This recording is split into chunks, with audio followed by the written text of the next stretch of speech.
முன்னாடி உங்கள் அத்தனை பேரையும் நான் பார்த்து கேட்டுக்கொள்வது என்னவென்றால், யாருடைய மனதையும் புண்படுத்தக்கூடிய அளவுல எந்த ஒரு செய்தியையும் போடாதீங்க. ஒரு மனைவியாக இல்லை, கடைமோடியின் மனது அது வளைத்திருக்கிறது.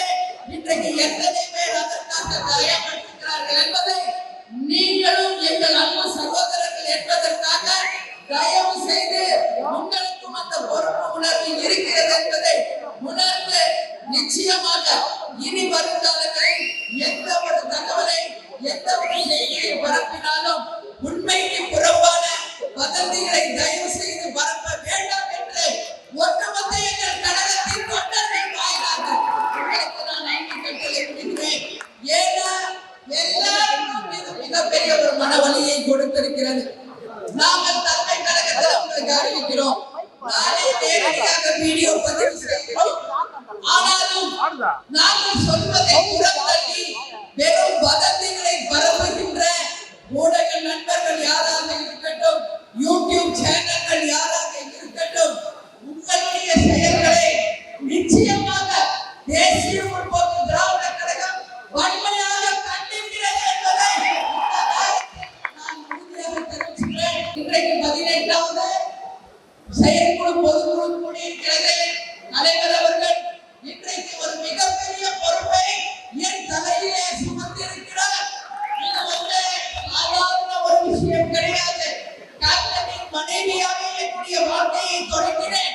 பிறகு உங்கள் அந்நியாக உங்களோடு நான் வாழ்ந்தேன்.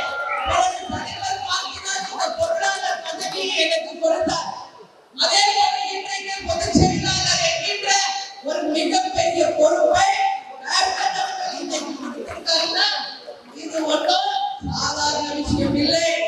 உங்களோடு நான் கேட்கிறேன், என்னோடு இணைந்து தலைவரின் லட்சியத்தை நாம் வென்றெடுக்க என்னுடன் உழைக்க தயாரா? இந்த கட்சியை ஆரம்பித்தாலோ அந்த லட்சியத்தை நாம் அடையும் வரை நமக்கு ஓய்வு இல்லை இல்லை இல்லை என்பதை முன்னாடி நான் சொல்றேன். உங்கள் அண்டியாக, உங்கள் பொருளாளராக, உங்கள் பொது செயலாளராக தலைவர் அவர்கள் நமக்கு கொடுத்த பணியை நிச்சயமாக நிறைவேற்றி வருகின்ற 2024 தேசிய முற்போக்கு திராவிட கழகத்தினுடைய லட்சியம் 2026. பாதகம் செய்பவரை கண்டால் நாம் பயங்கொள்ளலாகாது பாப்பா. மோதி மிதித்து விடு பாப்பா, அவர் முகத்தில் உமிழ்ந்து விடு பாப்பா. அண்மை செய்திகளை உடனுக்குடன் தெரிந்து கொள்ள இணைந்திருங்கள் இயம்நாடு தொலைக்காட்சியுடன்.